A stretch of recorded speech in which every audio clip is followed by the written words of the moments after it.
Hi, I'm Shawn Crystal. Done a lot of comic books for Marvel and DC. I do tattoos. I teach comics, and you are on Splash Pages. Yeah.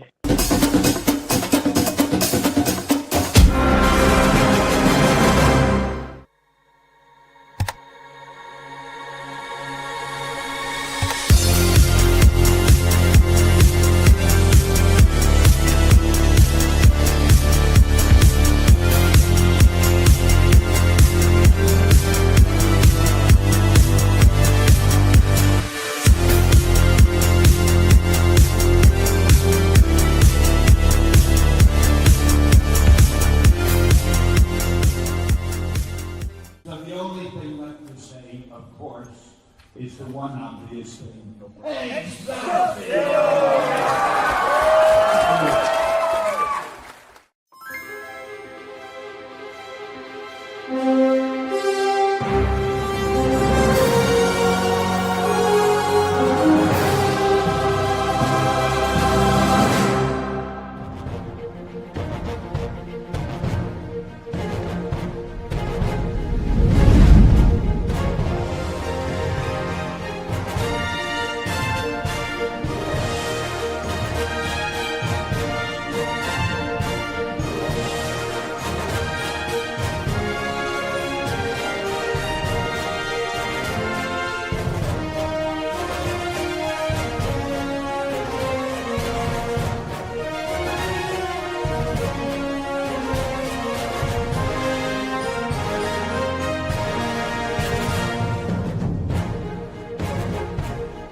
What's wrong with him? His girl just broke it off. It's her father. He doesn't want her dating a zombie. Why? What are they, demons? She is predeceased. An outsider? Mm-hmm. Man, you're asking for trouble. She broke my heart. You're a zombie. Technically, you don't even have a heart. After all of the great cinema that we brought to the world, and we still get no respect. I don't know why he doesn't like me. I'm responsible. A full-time job. You work at a haunted house in October. I'm trying to be healthy. She's a vegan, so... Wait, you're giving up meat? Oh, come on. What are you gonna do? Attack a farmer's market to try to impress her? Now, if he was a vampire, you'd have a much better chance with her death. Yeah, those pretty bastards. I didn't think this would be that hard. Hard? Man, I'm a zombie and I'm black. Here we go. I blame the educational system. I blame the media. I blame George Romero. Oh. How could you be so disrespectful? Coffee? Zombies don't know much, but they do know good coffee. Deadly Grounds. It's coffee to die for. And zombie approved. Who's George Romero?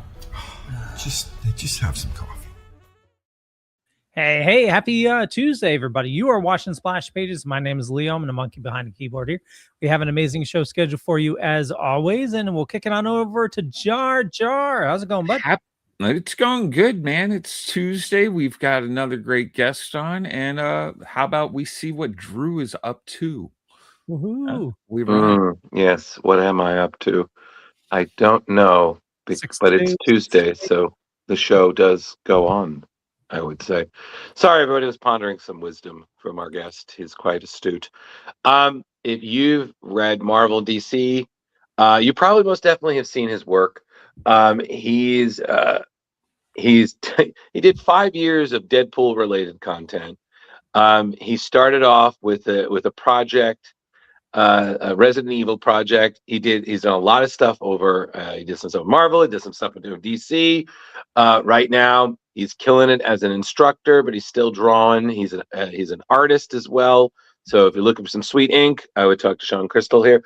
But again, I just said his name. So everybody, the one, the only, Shawn Crystal. Woohoo! Yay! What's up? What's up? What's up, man? Not much. How are you guys doing? Welcome. Thank you for joining us. We appreciate it. It's good to see you. I think again, last time I saw you, we were doing selfies at New York. Uh-huh. You know, Did I can't tell you how many messages I had to let people. I was like, yes, New York. I was the guy in the orange blazer, and people are like, oh yeah, you. Yeah, I remember. I remember. That helps. Yeah, That helps. I mean, it's funny because you think like Comic-Con. You're thinking all the things, and somehow just fashion choices are what stands well, out. yeah, yeah. I mean, well, a nice bright color will make people remember. Pretty much. But I mean, speaking of bright colors, I mean, again, I've met you before because I'm a Deadpool fan, and thank you again for signing the issues that you have of my Daniel Way collection. Oh, sure. But how many I was were looking there? through yours. I did not know that your background started. You were an artist trying to break in through music, right? Mm-mm. Oh, it wasn't No. music. I was an illustrator trying to break in to the music scene with illustration. I'm not a Right. musician. Oh, Yeah, no. yeah. Okay, yeah. Yeah. Yeah, well, I mean, I wanted to do comics, but some opportunities just came my way that I decided to explore that led to other opportunities, and I kind of went down that wormhole a little bit, doing some music illustration. But I just hit a point where I was like, this isn't what I want to be doing. I want to be doing comics. Well, And what's that? no, yeah, absolutely. I mean, I seem to recall like you had like literally gigs lined up, and every time, or we're going something else. I was like, but I drew you a cover, like it's really good, Yeah. And it just I can only imagine. And then, yeah, it's funny because your first project came because of people you met at a con, and one of those Yeah. people is like one of Leo's heroes, Lee Bermejo. Oh yeah, Lee. Yeah, Lee. My first job in comics, Lee Bermejo had a giant role in. So I was in grad school studying comics, and I was going to a lot of conventions, networking hardcore, Mhm. and I was meeting everyone, and everyone knew I was trying to break in.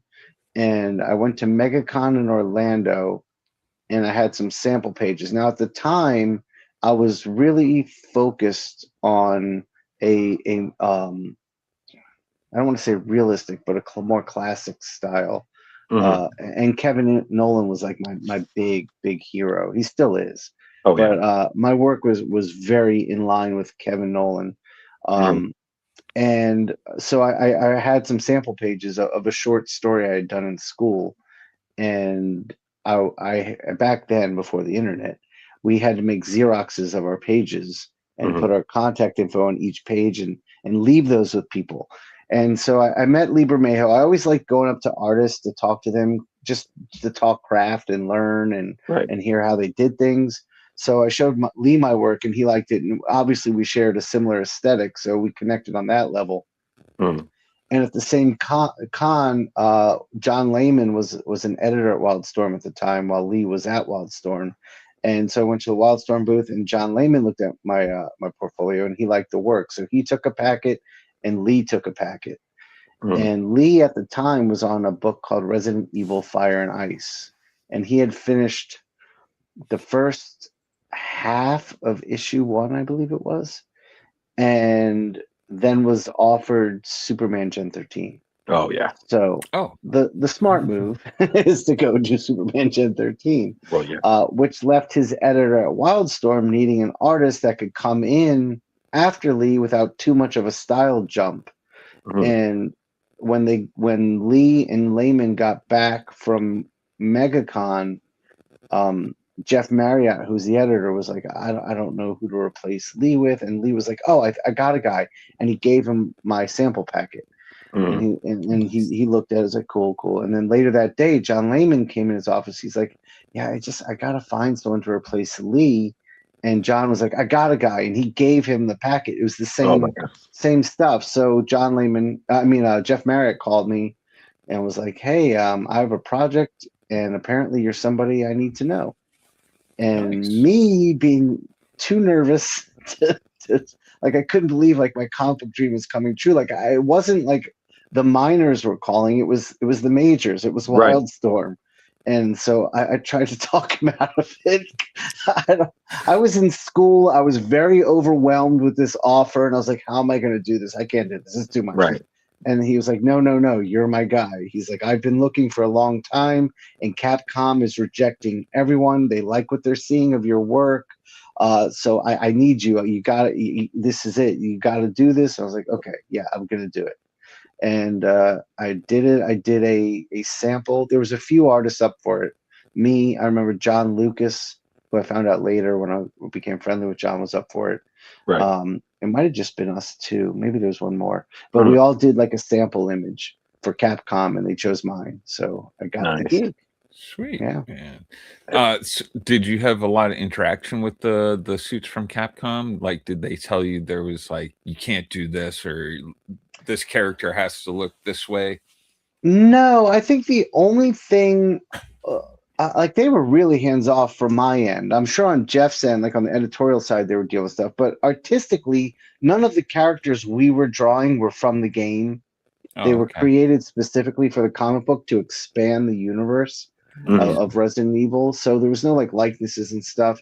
But WildStorm had some like it couldn't be like an X-rated violent bloodfest comic. So I could only get away with a certain amount of gore. I remember early on being like, this is a zombie book. Like I can't draw like blood. Like how are we gonna do this?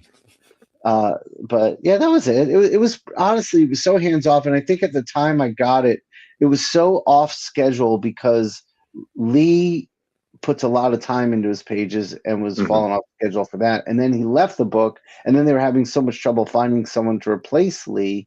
I remember like I was like, well, when I said no and then I said yes, I was like, look, my concern is I'm in school full time, and I don't know if I can meet your schedule needs. And he was like, we will build a schedule around what you can do. And he's like, I just need someone moving forward on this. And so that's what we did. Amazing. That's really cool, man. Especially since you great. had those restrictions that they were like, we're willing to work with you. Yeah. It was for our first gig, it was great. And Jeff was incredible. And my inker, because I was inking myself on that, was John Nyberg, who had inked Mignola a bit. Wow. So that I was excited about. Like I got to work with an inker I knew and liked. So it was a lot of fun. And then The, kind of go. Yeah, just to piggyback off that, just real quick, you mentioned, it's a zombie game. There's blood and guts. In the game, they told you to tone it down a little bit. It reminds me of when the game first came out. I used to sell video games, and the American version was apparently a dulled down version of the original. Oh, really? Yeah. I didn't know that. Yeah, matter of fact, we had so many requests to bring in the Japanese version because it was a lot more gory and violent. And eventually they brought it over to the US. But yeah, it was funny that it was, toned down. Well, that was a WildStorm thing. That wasn't Capcom. That was like WildStorm saying like, "Hey, we want to reach as many people as we can with this book." And it was it wasn't a Vertigo title. Like they weren't with DC. The merger happened while I was there, actually. Oh wow. Yeah, I remember it happened like as I was working. I was getting paid by WildStorm, and then all of a sudden I was getting paid by DC. So it wasn't so, and I think that was honestly, it's so long ago, but I think that was part of toning it down. Was they wanted to look more attractive to DC for the merger. Oh, that's smart. Yeah. And then after that you didn't work for a while, so you did. Yeah, so 10 years went by before my next gig. And that was by no choice of mine. I was still going to every convention. I went back to doing sample pages, still networking. I mean, I knew just about everyone in the business. I knew every editor. I knew what they worked on. And artist wise, I mean, I had good friends that were just monster talents that I had met just through going to conventions. Like Darwin Cook and I became good friends. Man. Yeah, which was wild, man, wild. Absolutely. But it's just a few things had happened. One, as I was working on Resident Evil, like when I told you guys when I did those sample pages, they were very naturalistic, I'll call it, not realistic, but naturalistic. Looked like real people in real proportions. Mhm. But before that, before I went to grad school, I was super cartoony, like Humberto Ramos, Joe Madureira, J. Scott Okay. Campbell, like those guys, like they were really speaking to me. So I remember I went to grad school. I was like, I've just been copying other artists without understanding what I'm doing. So I decided to use my time at grad school to completely erase my style and just start training like a Renaissance artist would do, and just started referencing everything and trying to draw what I see and develop my skills of observation. And so through Resident Evil, because now I'm on a deadline, I'm not taking photographs all the time, and that cartooniness is creeping back in, but in a much more informed place. Okay. So by the time I remember the very last page I drew for Resident Evil, I was like, oh man, that's me. Like that, like I felt like I found myself. Right. And it was very much like a Jason Pearson. I mean, Jason was like my hero art-wise at that time. And I remember like coming off that book was around the time Quesada put down this mandate at Marvel, no cartoony artists. Oh, really? And he wanted everything. This is around the time the Ultimates was being developed. Okay. The first Ultimates. Right. And he wanted everything to look like it belonged in a movie. I assume because he wanted to start really seeing if they could develop Marvel into a cinematic world. Right. Which sucked for me because I mean, I don't like very photorealistic looking comics. They look too much like the world I know. I like a Mignola book where I can open a page and I'm in a world I've never seen before. Right. So I always like that about comics. So that came down at Marvel, and I remember like going from editor to editor and be like, look, I like what you're doing. I can't hire you. You're just too cartoony. And then at DC, it was like, I like what you're doing, but you're a bit eclectic. And everyone would say, look, if you can just tweak your style, I can get you on something. Right. And I didn't want to do that. I was like, I'm not in this for that. Like, right. And then one day, funny enough, I think it was around like you at that time you were talking to the Marvel editor-in-chief Axel Alonso was like, hey man, I think you'd be really good for this. It's Games of Death, right? Deadpool. Yeah. So Axel and I had become very close friends through all the network I had done. Like I said, I got to know everyone, and I just got to a point where it's like, I don't want to be that guy that everyone sees coming. Is like, oh no, Shawn's coming asking for work. So when I met Axel, I was like, I'm not even going to ask him, and I never asked Axel for work ever. I realized we have a shared love of hip hop music. So whenever I saw Axel, it was like, hey, let's go grab lunch and let's talk about music. And that's all we did. And we became very good friends. And I was like, you know what? He's a really good friend now. I'm not going to put that pressure on the table. Right. And one day he called, he's like, hey, I think I have something for you. I was like, I'm not asking. He's like, I know, but I like what you're doing. I just had to find the right fit for you. And this is when Daniel Way's Deadpool, like I think number 1 and 2, maybe 3 had come out and they were big hits. Yeah, absolutely. And so they were like, let's get an annual going. So Axel called me. He's like, look, I got this annual for you. It's an annual. He knew I was teaching full time because he visited me at SCAD and gave like lectures.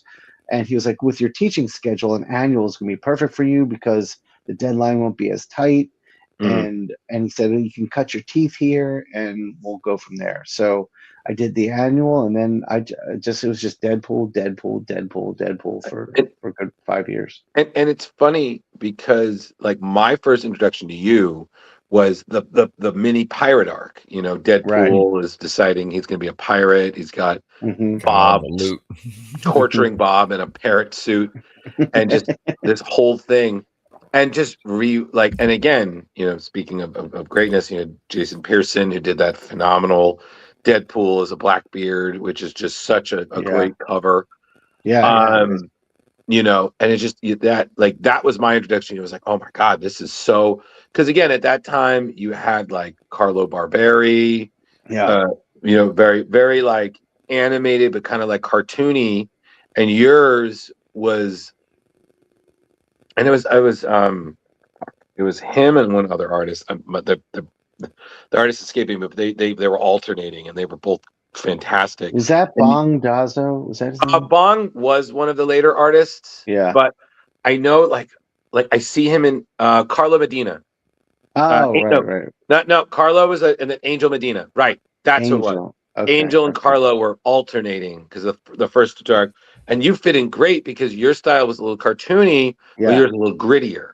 Yeah. So, you know, and then the humor, which is, I remember reading it, and I've never bought a Deadpool comic, and I was just like, boy, this humor is fucking great. Yeah, Like, and that's what spoke to people. It was fun. It made people laugh. Like Axel's whole pitch when he spoke to Daniel Way was like, I want to do Looney Tunes in the Marvel universe. It was kind of the hot take on it. That must have been an interesting script to be getting. Yeah. Well, I mean, Daniel's scripts were good. When I got to work with David Lapham on the Max series was when it got really interesting. Oh, yeah. That was Max, and you could do some. We did some wild stuff, man. Well, yeah, and it's funny because I feel like later on, as you kept doing more and more and more, like I remember reading in like another interview, you mentioned a quote that Brian Stelfreeze, who's a great artist, I've met him. Yeah. What the nicest guy. He said to you, and I quote, "Look at the script is made of clay, but the dialogue is made of stone." Yeah. Man, So, you did your research. Yeah, you know. So Drew is a true renaissance of comics. Like he knows his shit when it comes to books. Thank you. I appreciate it, Jar. You're doing great. And Leo, you're good too. You know your stuff. You know your stuff. You know your stuff, Jimmy Olsen. But yeah, and like that kind of became your mandate, and then you worked with people like David, who's such a legend. And I seem to also, and you also worked with another great writer who I'm a huge fan of, and I've had the pleasure of meeting, and he's the nicest person in the world, James Robinson.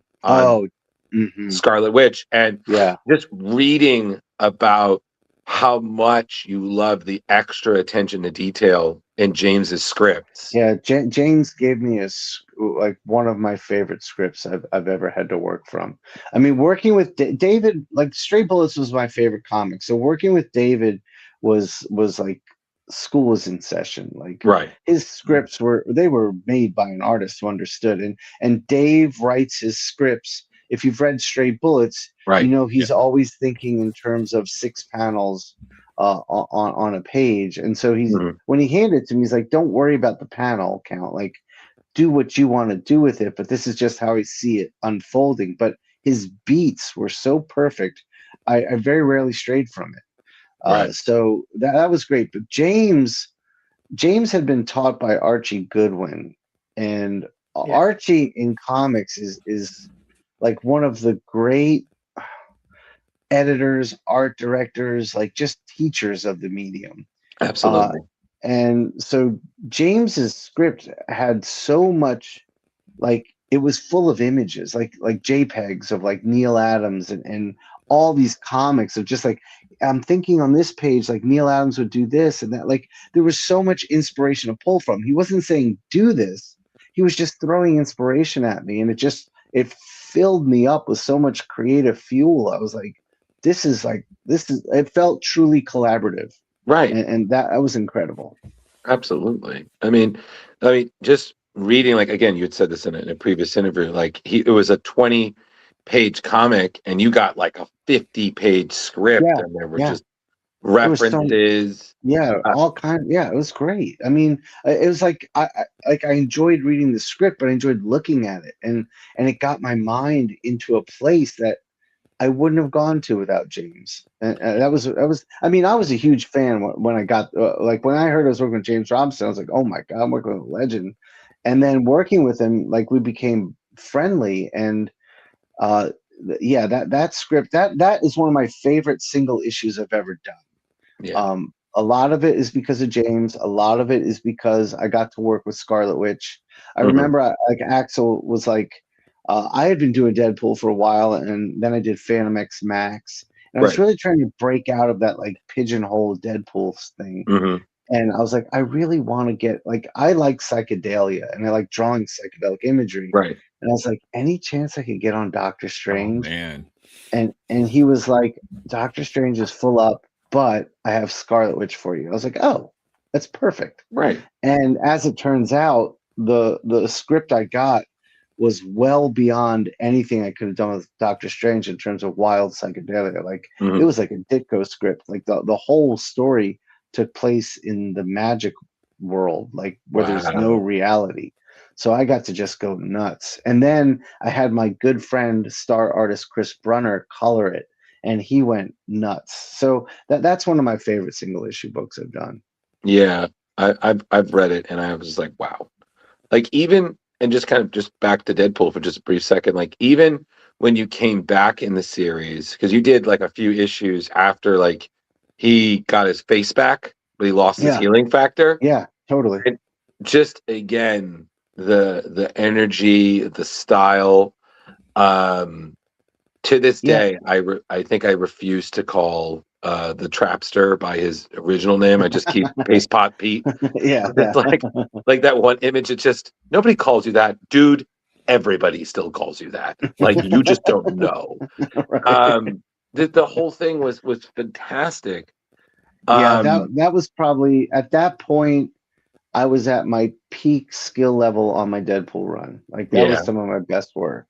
Yeah. And also getting to draw the intelligentsia, all those classic Marvel villains was a real treat.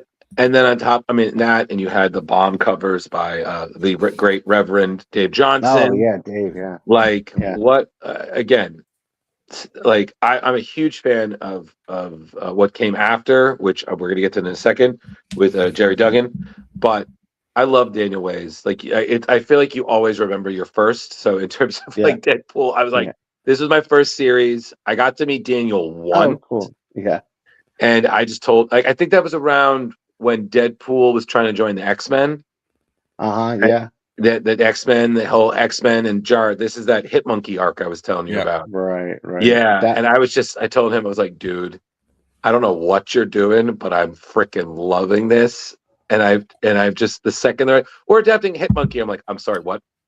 We're in this timeline. Wonderful. But it was just, he was so cool. He was like, oh, thanks, man. And I'm like, him and Jason I got to meet in the same day. And I was just like, done. Like, good. It's good. And that time, Jar and Leo, I wasn't bringing suitcases to convention, so it's just one arc. So poor Drew. I used to be like suitcase full, run around. Like I would literally spend an entire Comic-Con in Artist Alley, like getting dozens of books signed, meeting everybody. It would always start wait. Only dozens? Yeah, well, I mean, that's by one artist. Leo, things escalate like it's like pressure. Things escalate over time, so dozens would become hundreds. It rarely cracked. I've lifted your comics at the last con, and holy crap. and you wonder why your back went out. Like that's like Thor's hammer, man. He only but no, it was just like I said, just getting to meet people is like the best, and especially like back in the day. I don't think you see this as much anymore, but just having that stack and just be like, I love your work. Please, can you? Like, oh yeah, cool. Boom, boom, boom. But James, I got to meet a few times, and the second time I met this is my Starman story. I met him, and I had a group of my friends who I convinced to dress up as Starman characters, and we met him and Tony Harris at a convention, and it was the coolest. And he did the nicest thing. I brought all of Starman, and he took the time to sign everything, and he didn't charge me a cent. Oh, that's amazing. Yeah, it was the best. And I was just sitting there, and he was asking me questions, and it was so funny because we just wrap up, and a guy walks by dressed as Etrigan the Demon, Walk by, oh. and James like, can you take a photo? I'm like, yes. So there's this photo that's forever still on his Instagram. It's just him and Etrigan, and I'm just dying because I'm like, I took that photo. Oh, Like, that's awesome. That's like awesome. I would all my Starman, and then Etrigan. I was like, this only happens at a convention. Like, Yeah, you know, for these sure. are the things that. But James is like the nicest, and I've been the next time he's at a con in my area, I'm like there, Yeah. like dressed up there. Hi, hello again. But I can only imagine working with him must have been like the coolest. It was. It really was. It was amazing. Yeah. Before we move on to Arkham Manor, Jar, Leo, did you guys have any questions? I just wanted to ask because you're a tattoo artist now. Yep. How long have you been doing that? And did you, since you've already got an art skill of comics and stuff, did you have to go through an apprenticeship, or was it a shortened thing? I'll give you the story. So I was getting tattooed, my chest done, by a very well-known tattoo artist who has a shop here in the Atlanta area. Mm-hmm. And as he's tattooing me, because we had become friendly, and I had become friendly with artists in the tattoo community because I like tattoos, and they all like comic books. So Russ, who's tattooing me, knew my artwork and had a lot of respect for me as an artist. So he's tattooing me, and I'm in a lot of pain. and he says, "What do I got to do to get you in here?"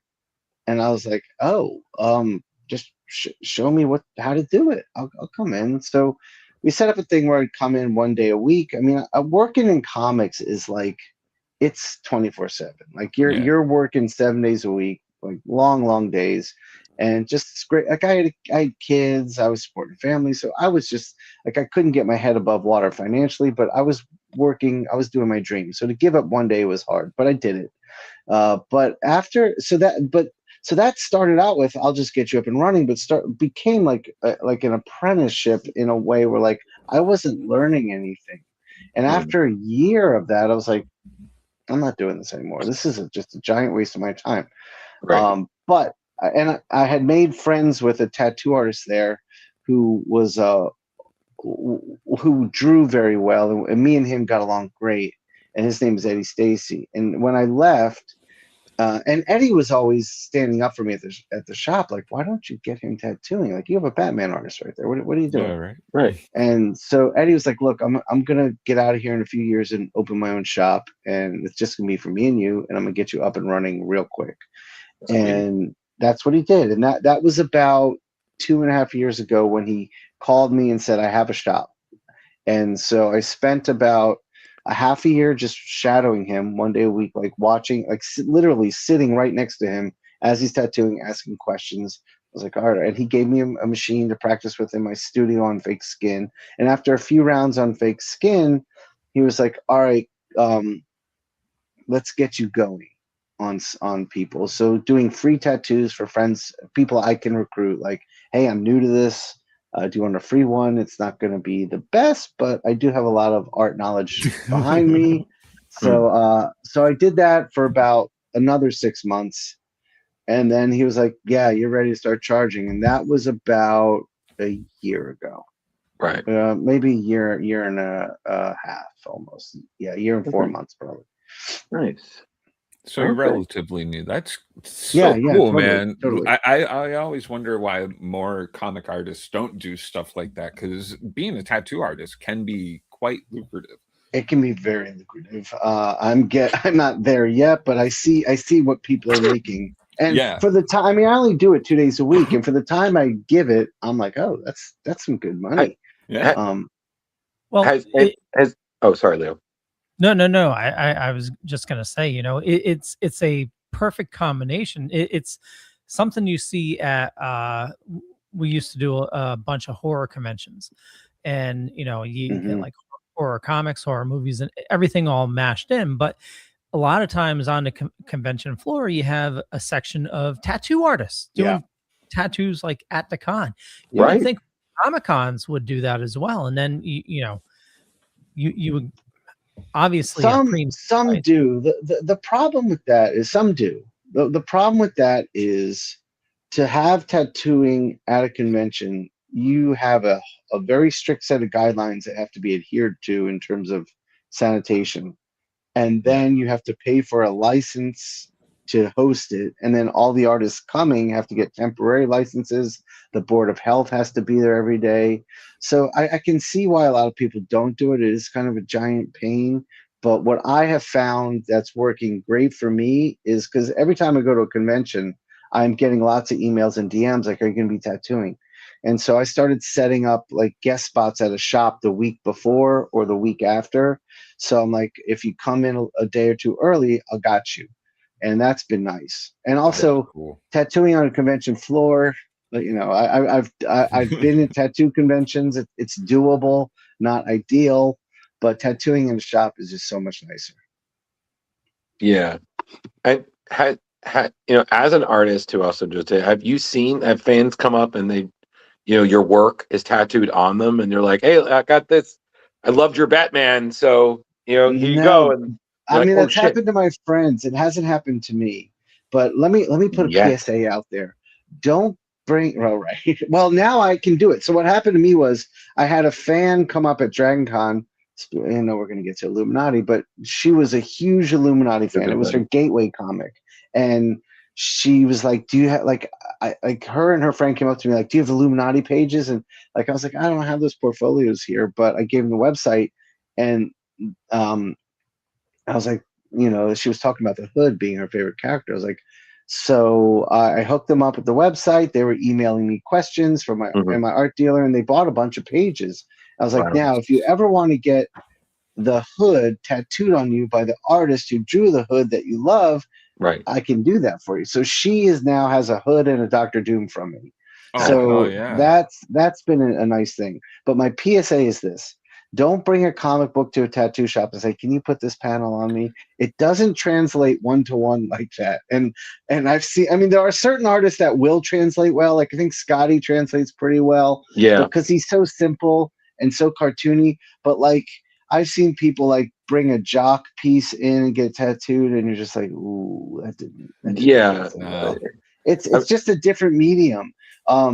So it's like marks you make on a comic book page, you can't do in skin necessarily. Right. I mean, yeah, absolutely. I mean, I'm a blank canvas. I have no tattoos, and I feel like I wouldn't bring a Jim Lee to somebody like, hey, can you do this? Yeah, like, but people do it. But I know. The cool thing is I can say, and I'm one of the very few people, there's me, Eric Talbot, and Vanessa Del Rey. And maybe a couple other that I can't think of off the top of my head that are the only ones that can say like we have worked professionally in comics and we're tattooing, so you can get a tattoo from a professional comic book artist. Amazing. And with that being said, Vanessa and I think are the only ones that have worked for the big two that can say that. That's it's a nice little lane. Yeah. Well, so I guess before we get to working with go Leo. I can just imagine somebody asking for, I want a full Alex Ross on my back. You know, I got the guy. I got the Superman on my chest, and you're right. He looks more like Frankenstein on me. I've always wanted to have it redone and made it look, but goddamn, that is like the most painful place to get a tattoo. Man, I think chest is no joke. Yeah, chest is a rough area for sure. Yeah, but I know we want to get to Illuminati. We also want to bring up the Kickstarter as well. Yes. And Arkham Manor.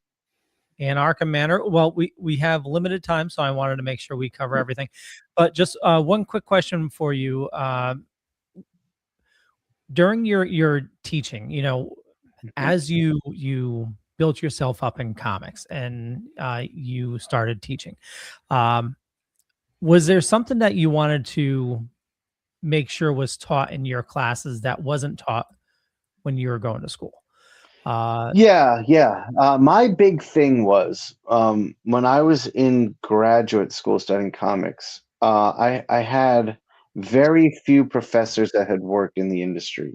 And because I'd spent so much time networking and going to cons, I'd learned a lot about the industry. and I just felt like we weren't really getting the information we needed. And so I was like, I want to be a professor that practices as well as teaches, because and it's not just comics, but I look at art schools and there's so many people teaching art with no practical experience with art. And I just like, I don't, for me, it's like, I want to learn from someone who's done it and knows it. And that's really important to me. So as a teacher, I always wanted to be a practitioner that taught, not just a teacher who didn't practice. Right. Nice. If there was one piece of advice you'd give to a upcoming student that wants to break into comics, what would it be? Don't go to art school. It's too expensive, and you're going to get saddled with a debt that is going to haunt you for the rest of your life. So teaching at art school, one of my main takeaways was this whole system is built on making money off people who will never be artists. And those people now all have debt. Like, if you look at art school, if everyone who went there went on to have successful art careers, art world would be 50 times bigger. Right. But that's not the case. It's like very few people who graduate art school go on to have careers in art. And so I was like, this business model doesn't work for me. I didn't like it. So when I left, I was busy with comics, but I said, I want to come back to teaching, but I want to come back to teaching on my terms, working for myself, offering education at a price point that makes sense. And in fact, I give away a lot of knowledge for free, because it was given to me for free. Right. Okay. That's the way to do it. Yeah, man. Thank you. Thank you. That's very noble of you. So kind of, since you already touched on it, we'll talk about, the Illuminati that you did with the great Joshua Williamson. And it was interesting seeing the formation of the team. Like, you had again, it's funny because, like, when I think of the Hood, I'm thinking of like Secret Invasion. He had an entire little mini army, right. Like, and of course he had his downfall during like New Avengers, Siege, all that. Like, he fell hard. And then he's trying to build himself up, but he's just a shithead. So naturally he's gonna fuck this up because he's of course working with villains, and villains unfortunately are selfish and very destructive and don't often play well with others, minus certain other things. So coming into that, working on what you did, like, what was it like working on a very unorthodox team book?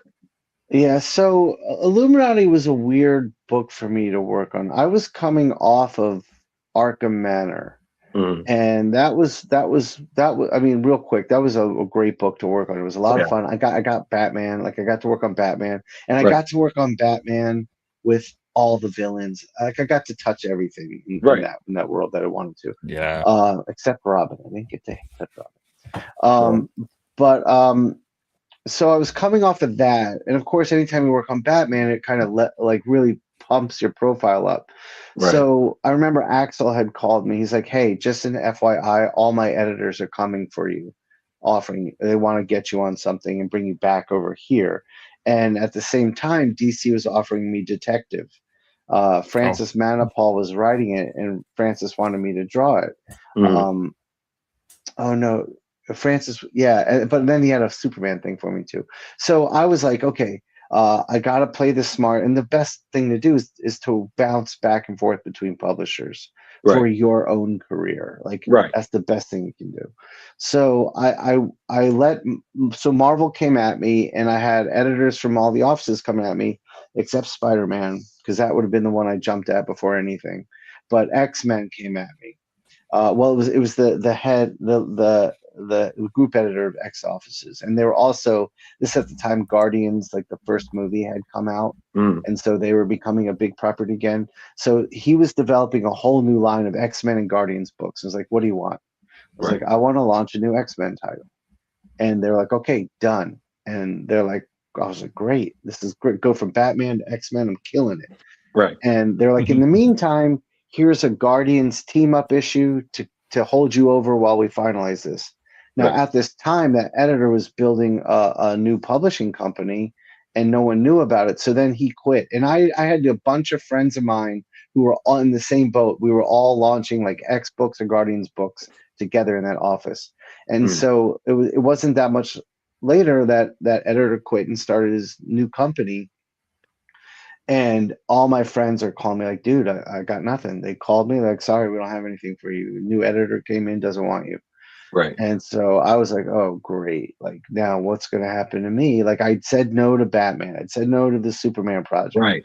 And I was like, and so, but my editor, the assistant editor, who I become friendly with, Katie, had called me. She's like, Shawn, we're not going to let you go. I'm going to find you something. So what they found me was this book, Illuminati. And Josh and Riley Rosmo had pitched that book and built that book. Right. So it was like their little love child, and Riley, something came along that Riley had to go jump at, and that left a gap, so that they put me in. So I was just really felt out of place. Like, I had Riley's designs, which is not at all how I would have designed anything. Right. And Josh and Riley had talked all these story ideas on. So I felt like I was out of place the whole time I was working on that book. Oh, okay. But there was fun stuff to draw. Right. Like the hood. I mean, the hood, I really had a lot of fun drawing. But I remember Josh was very kind and said, the first issue, the first fight scene, I need a hero team of 2 people that could be in New York. And so this was my one chance to get to draw the heroes for hire. Right. So, and that was a big dream. I was like, I get to do Iron Fist and I get to do Luke Cage. So I did that. And so that first issue, like that scene, I got to totally do my thing on. Nice. And that first issue, I really felt it was strong. And then they were like, Thor's going to come in. So there was things that kept me going. But, the whole time I'm like, I could have been on X-Men. like that was my childhood dream. So it was a good experience. And in fact, at C2E2 last week, we had a portfolio on, and I sold some pages, and I was looking through it, and I was like, yeah, there's some fun stuff going on here. But it was a strange project, just because I felt like this was theirs, and then I was thrown at it. Yeah, but and I just have to ask, like, was there supposed to be more? Because to me, like when I was reading it, it didn't feel like a mini series. It kind of felt like, and Jar and Leo, I don't know if you felt the same way. Like I felt like there was maybe more to be intended, but maybe the sales weren't. I mean, the way Marvel does things is like they announce everything as an ongoing, and then they see how it does, and they give it like 6 or 7 issues to see how it does. Right. So after the second, well, I guess it was the first arc, I was like, guys, I'm gonna leave. Like I'm not feeling this anymore. Right. And then they got Kev Walker. Just this artist came in that I thought was great. Like he was so good. I was like, he's doing a much better job than I did. And I think I was offered Mother Panic, and that's why I left.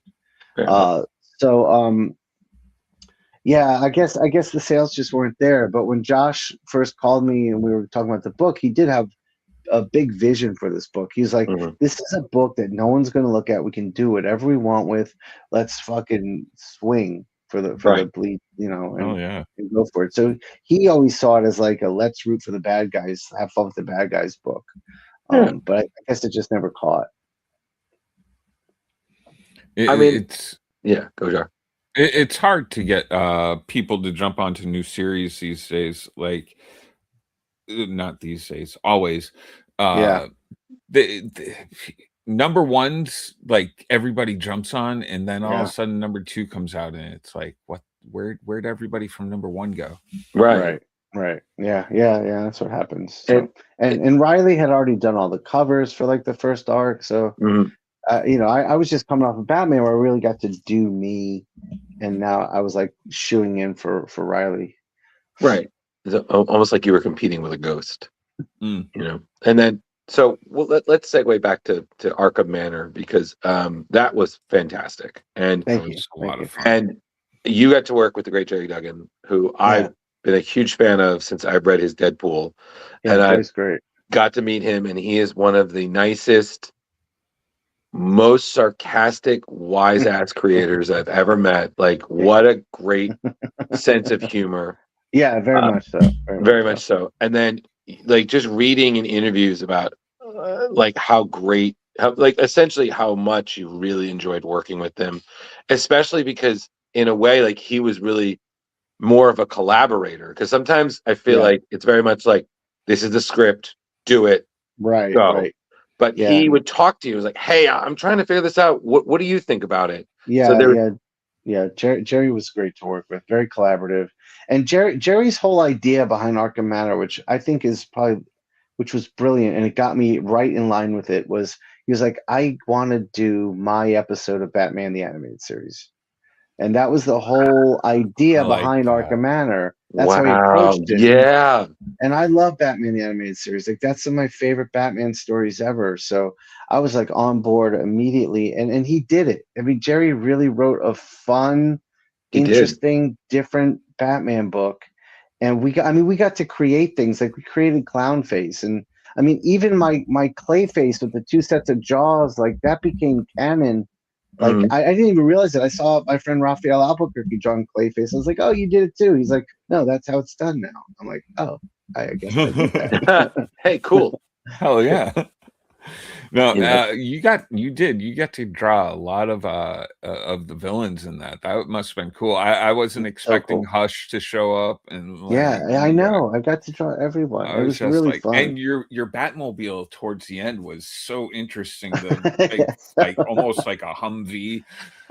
Yeah, I did. So what I did was I tried to make the Batmobile a rat rod. Like, I went like the opposite. Like, so many people go like super tech tank. I was like, I'm gonna go like a hot rod, but a rat rod, and And I just wanted to. I mean, it was like, here's my chance to do my Batmobile. Let me have fun with it. But I'm not great. I'm not great at drawing cars. So, but a rat rod I could enjoy drawing. So that got me into it more. I think the thing that killed me was how you and Jerry did Mr. Freeze. Like, he was just such a casual villain.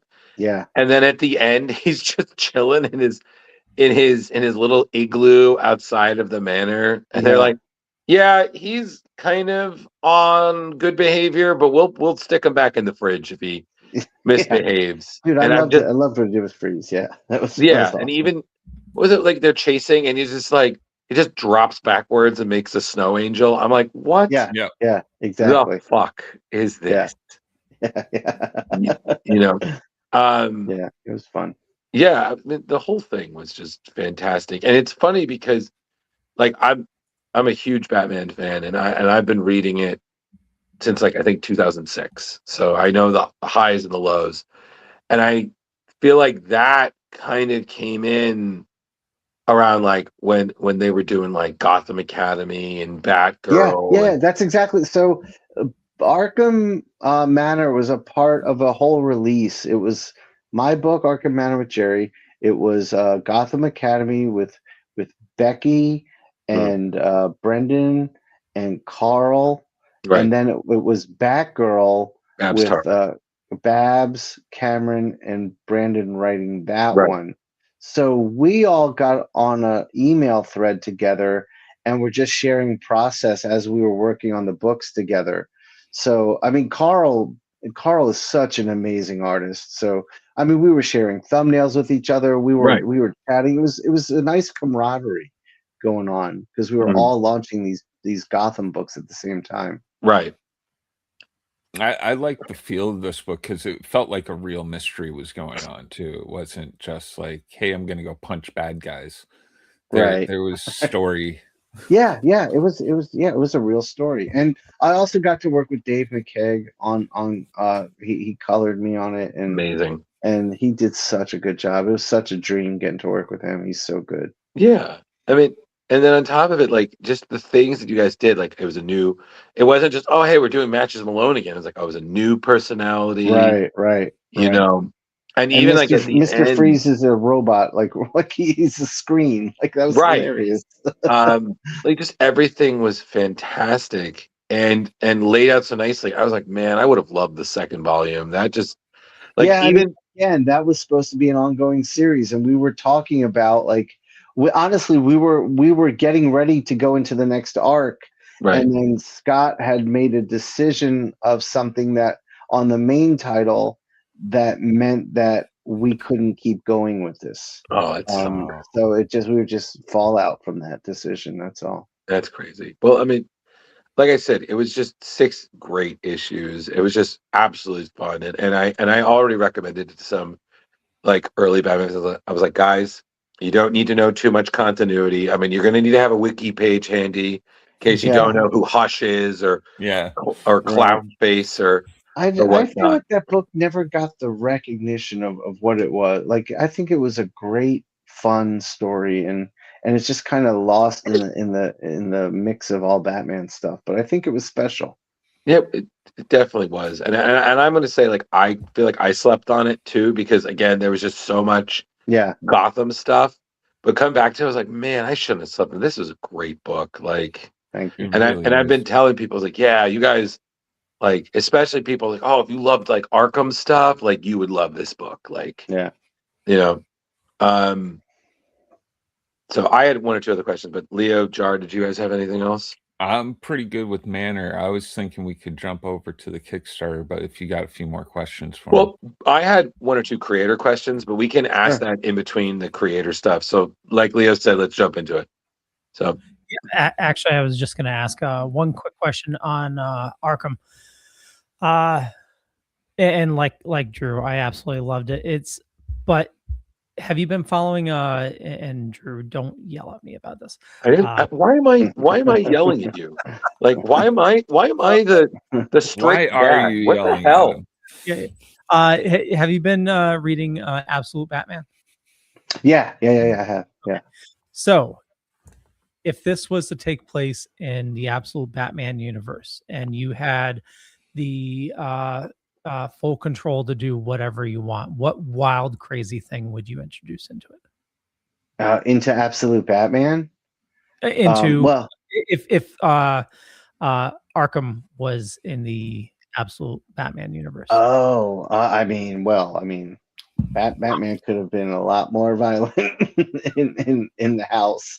I don't know. I feel like we did so much crazy stuff. Like creating Clownface was wild. Yeah, I mean that was like I got to basically pay an homage to John Carpenter's The Thing with everything Clownface was doing. Mm-hmm. I didn't leave that book feeling like I didn't get to do this. Like I got to do some weird, wild stuff, and we created so many different villains, like the spider who lives in the walls, and that kid at the end who thinks he's Batman. Like that was, I don't know what I would inject into it, honestly. Okay, no problem. Yeah, fair. But all right, okay. So moving on to the creator-owned stuff. So you. Like you've been building an InkPulp as its own entity, and it's just fantastic. Everything you're doing, not just as a teacher, but also even podcast. Like we talked the language before the show. Like you and Leo were talking tech tips. I was like, oh my God, are you using this? You should totally. There's a sale. You would love this. My God. You guys are seeing my new lighting setup for the first time. I know. I was going to say, like, your pores look fantastic. Thank you. What moisturizer are you using? Like, look at that. But do you keep a lot of your pages?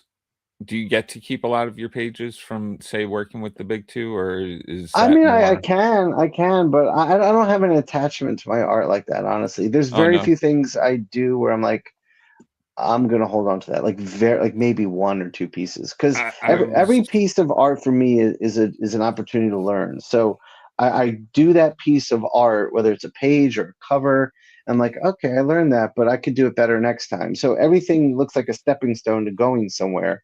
And I'm not like tied to it. Like I don't think of it as precious. Like I want to hold this. It's so good.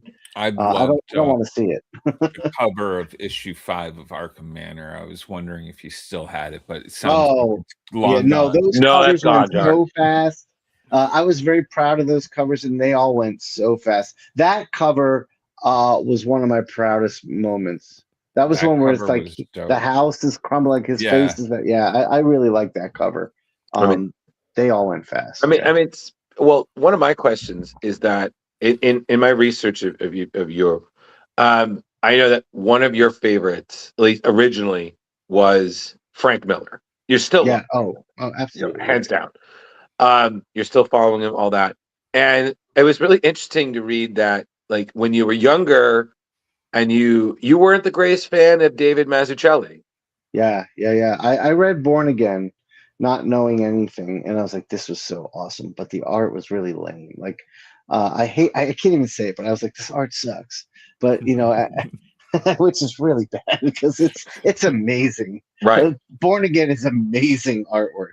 I was just a kid and I was into really flashy stuff like Todd McFarlane. Mm-hmm. I was loving, and this was not flashy. This was more naturalistic and gritty but brilliant. So I mean, Born Again is one of my favorite comics, like art wise, ever now.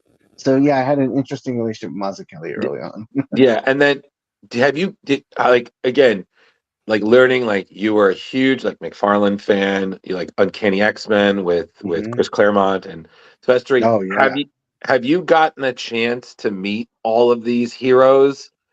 I've met most of them. I mean, I'm working for Todd now, and like I had a meeting with Todd in New York. He had a New York Comic Con. He had an area reserved. He picked a handful of artists he wanted to talk to about doing Spawn stuff in 26, and we sat down with him, and I had him on the podcast. So like, it's still crazy to me that I know Todd. That's a big one for me. Frank, I've met in passing, right? But my art dealer was at his studio once, and Frank had like one of my my sketchbooks out to a Mr. Freeze I had done, and that was what was on his art table. So he took a picture of that for me. Very cool. That was cool. I haven't met Silvestri, but like at you have. Oh yeah, we'll tell. It's your turn to share, then we'll share. Yeah, I was just at C2E2, and J. Scott Campbell just comes up and starts talking to me like we're old friends. And I think I've met him in passing once. I was at his house once for a party, but he wouldn't remember that. And he's just like, "Oh, sorry, I feel like I know you because I watched the podcast." And it was just like, I was just like so nerding out. And that was just a week ago. So, but I mean, like Humberto Ramos was like my hero for a while. And like my wife posted a family picture of all of us on Facebook and tagged me, and Humberto's commenting, "What a beautiful family." I'm like, do you see that? Do you see that? So yeah, I mean, I still nerd out. Even some of like Humberto's a friend. Like we'll see Humberto at a con and we'll just chop it up for a while. So, but I still like Klaus Janson is a good friend of mine. That still is like I was out to dinner with Klaus and Dennis Cowan at C2E2. Nice. It's like, how is this my life? Like, I mean, they're friends of mine. Like, we have the same art dealer. We sit together at cons. And like my daughter shared a tomahawk steak with me and Art Adams in Boston last summer. And like, I am freaking out. And I just want to be like, do you know who that is? I just want to say, I feel like I'm the person in this group that's always pointing these things out. And these two knuckleheads among our other casts are like, oh, okay, cool. Like, it's just, I'm like, do you not understand who that is? Yeah. That's fine. and it's funny because like, our group is very much like, I think our rule is if there's a chance for a story, take it. And I think it's always so funny because we always go back to like, usually our con is Terrificon at Mohegan Sun. I love Terrificon. I love that show. It's such a great show. I was invited this summer, but I already committed to a tattoo conference. So there's like the San Diego Comic Con of tattooing. Okay. In Phoenix, Arizona, so I'm going to that. You may get a pass. We'll let it go this time. But we always end up back at Leo's because he lives like 15 minutes away from Mohegan Sun. Oh, nice. And not even 15 minutes. Okay, well, Leo, I'm trying to create the story here. So point is, we'll always come back and we'll just lament over, we'll just sit and we'll order food and we'll just sit down in his living room and we'll just laugh and talk about the shit that happened. And I'm like always writing it down because I'm like, we're all getting older. We're going to forget. We can't forget. So like, it'll be random things like how Jar knows John Wesley Shipp and he'll just walk up and give him a hug. or like Leo and me will just be sitting and Jonathan Hickman will pass and be like, hey man, we really love what you're doing Ultimate Spider-Man. I was like, oh cool, guys, thanks, really. Or like Mark Silvestri, who I've met, and these guys, he just walks by and they're like, hey, do you want to take a photo? I was like, oh yeah, sure. He just shades on, really cool, just takes a photo with us. I was like, all right, guys, I got to go to my booth. Like, we weren't able to get an interview with him. We got a photo. I was like, wins. Yeah. And then you get like or you anger a comic book legend. Yes, by mistaking them for another comic book legend. Oh no.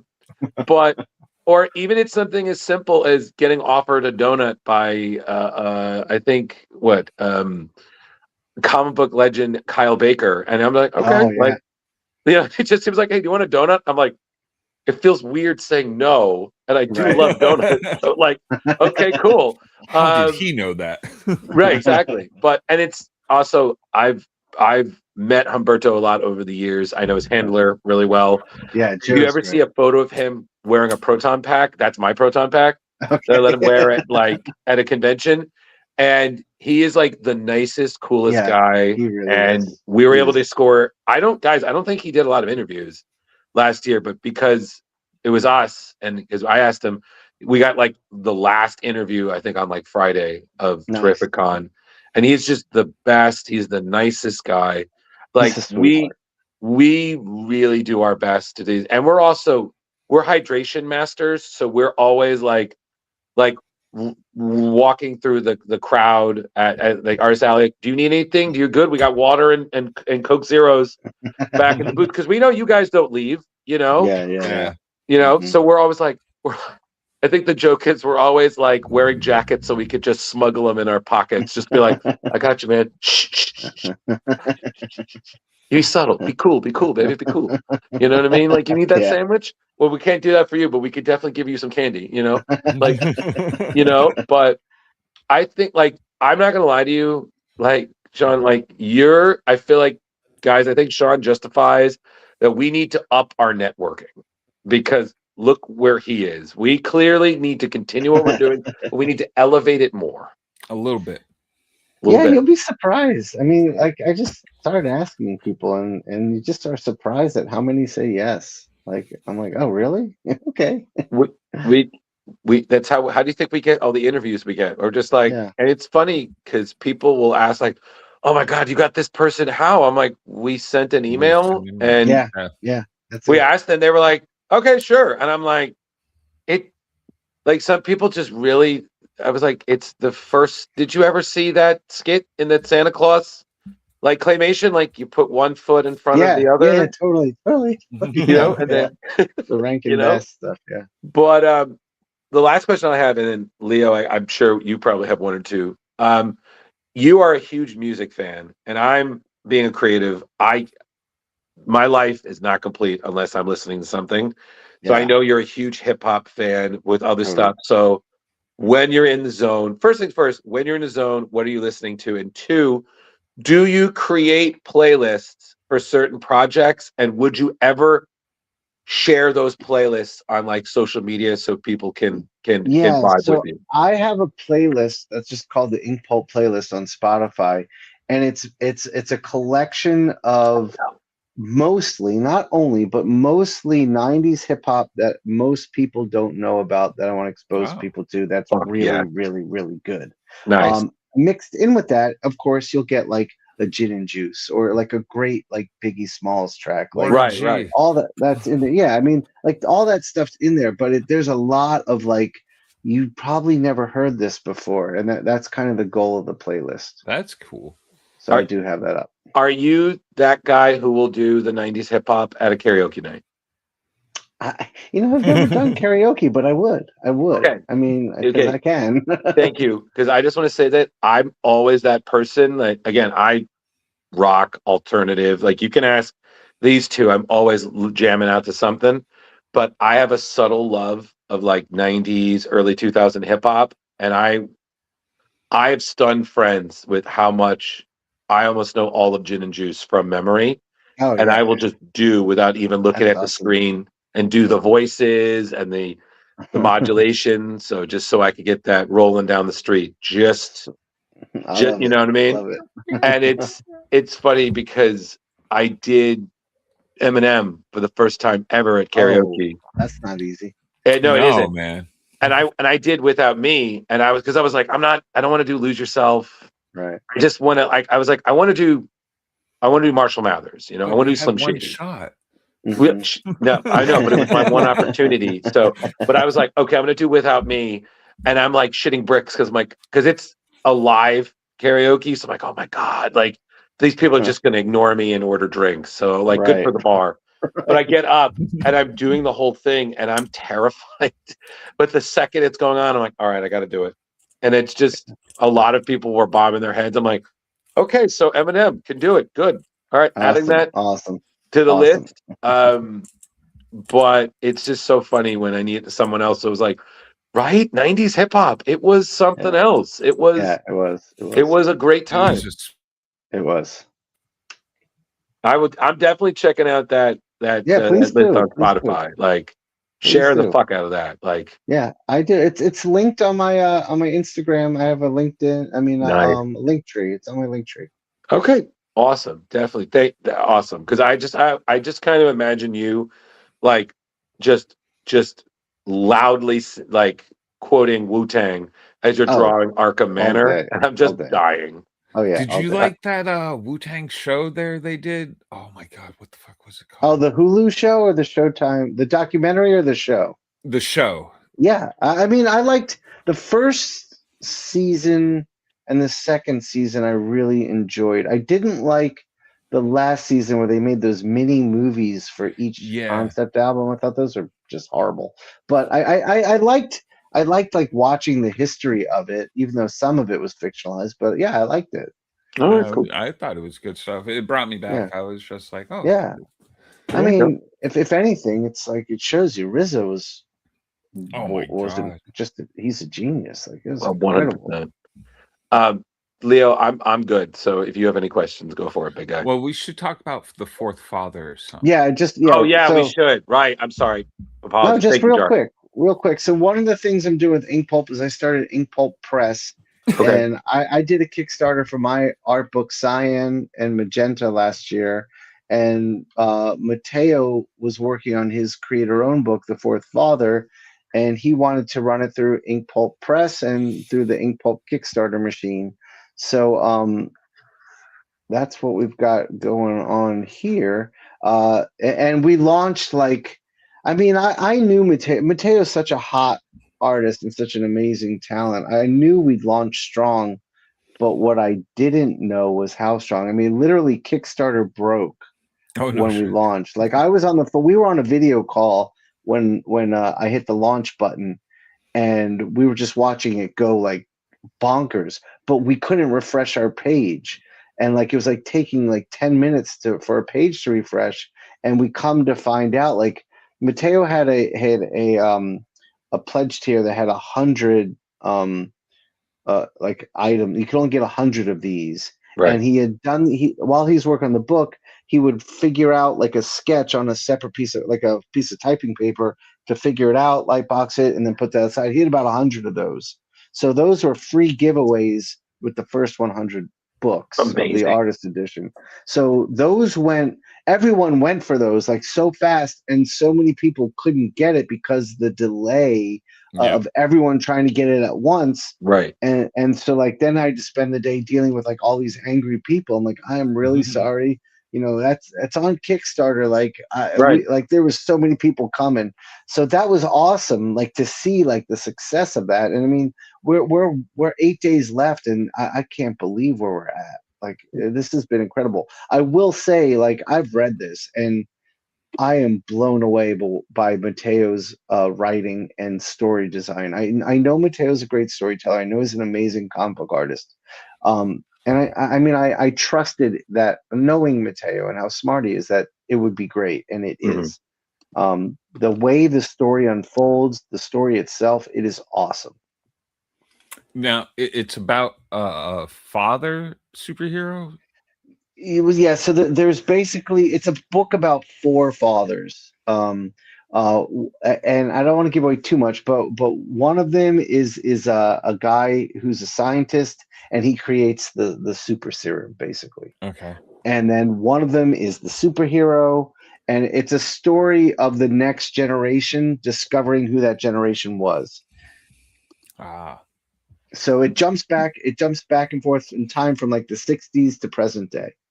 The art right there looks fucking incredible. And it's incredible. I mean, it's beautifully drawn. Like if you scroll down, there's some panels that are just unbelievable.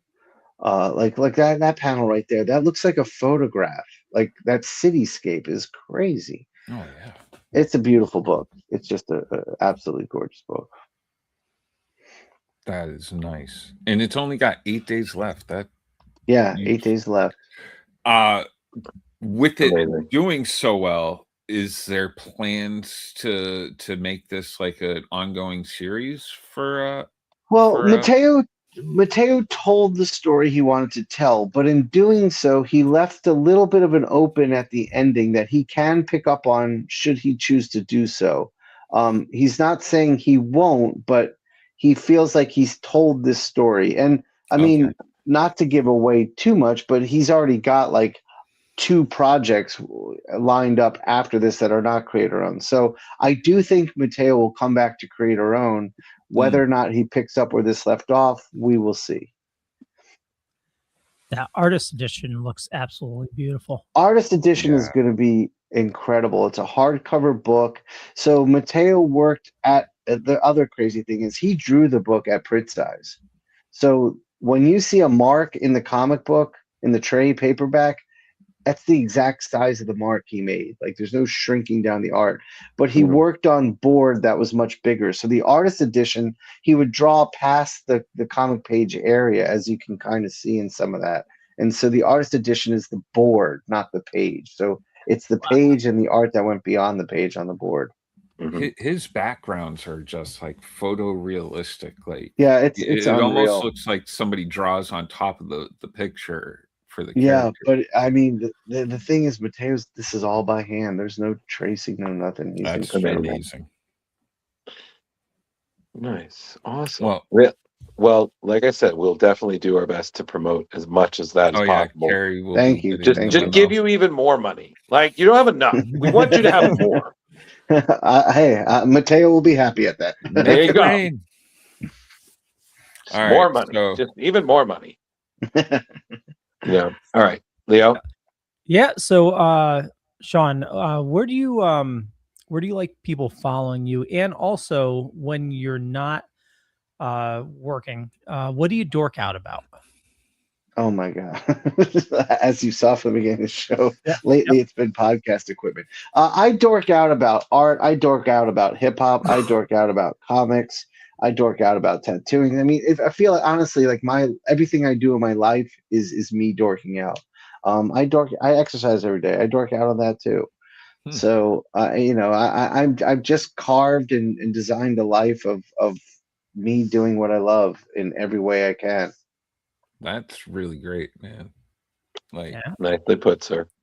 What do you say to younger self at this point? Like, man, you did it. I would give myself some advice to avoid big pitfalls, but basically, like I can't like I mean I say it to my wife all the time, and she says it too because she saw me nerding out over Humberto Ramos' work when we were living together, dreaming of doing this, and now he's commenting on her Facebook page. So, Klaus and her text, like it's so surreal. Cool. It's my kids know Klaus. Klaus knows my kids. Like it's all surreal. So and I would say it's all going to work out. Just stay the course, which I did, but you did good, man. Thank you. Thank you. Felt good saying that. I was like, you did good. you did good. Well, I want to remind everybody, you can head on over to our website. Right now, you're seeing the new version, which is launching this weekend. But you can find the same information currently on the existing site. Shawn does have his own page on there. So if you wanted to head on over to splashpagescomicbookclub.com, you can get all the information linked directly to Shawn's website, his Instagram, Twitter, Facebook, and information on you, some reading material on where to start. Sweet. And yeah, career This is highlight. awesome. You Yeah. guys did a great job. Good try. So where do you like people following you on social media? So the things I really am concerned with, my website, inkpulp.tv, get on my newsletter. That's my lifeline to all my fans. I am active on Twitter, on Instagram, on TikTok, and all under InkPulp. Also, podcasting's become a very big part of my life and my friends' life. Matteo, Scalera, Eric Canetti, Jim Mahfood. And we have a channel on YouTube, and the InkPulp channel. It's at InkPulp on YouTube. And we've got 2 shows on there, the InkPulp podcast, which is an interview and talking show much like this. And then I've got InkPulp Live with Jim Mahfood, where we draw on stream, and we have a guest about 70% of the time we bring in a guest artist to draw with us. So go to the YouTube channel, follow the shows, but get on my newsletter and just follow me everywhere you can. Awesome. Yeah. Well, with that, we'll wrap everything up. I want to thank everybody for watching this fine evening. Go follow Shawn, and definitely check out his podcast as well. And Jar. For all things me, check out Facebook, Blue Sky, Instagram, and let me get my hand right. Twitch. Go to Twitch. What are you playing now? Right now, I'm playing Fortnite and Diablo 4. Nice. Diablo. Mr. Drew. Hello, everybody. Thank you for joining us. We really appreciate it. If you like what you saw, make sure you hit the like and subscribe button to our YouTube so you can follow us and our other great co-hosts who unfortunately couldn't be here for a variety of reasons. We're here every Tuesday, 8 o'clock. Sometimes we're here on Wednesday, and occasionally we're here on Saturdays. But you'd have to stick around to find out why. If you need to get in touch with me, you can find me here, Drew Malo, on Facebook. The same thing on Blue Sky, Ghostbusterman 1984. On Instagram, there's a lot that I'm doing. So if I'm not talking and doing things, I'm napping. If I'm not doing that, I don't know. I'm somewhere else. So just get back to me, whatever. Or I'll get back to you most assuredly before the end of this decade. And if you like what you saw here with Mr. Shawn Crystal, you'd enjoy that we have our next guest. We will have Aaron Cohen and Alay Schumacher this upcoming Saturday. Yeah, Saturday. Yes. And then the following Tuesday, we have the great Tyler Crook is coming back on the show. So we got a lot going on. So we really would love for you to stop by and appreciate that as much as we're having fun with them. So yes, words. And as Leah pointed out, make sure you check our website for everything we've been doing, have done, and will be doing. Yeah. And schedule right on top here, like Drew said, Aaron Cohen, Alex Schumacher, Tyler Crook, Colin Bunn, Keith Champagne, and the list it goes beyond that. Goes on. That's all we're showing. Yeah. With that, we'll catch you later. Thank you then. Bye.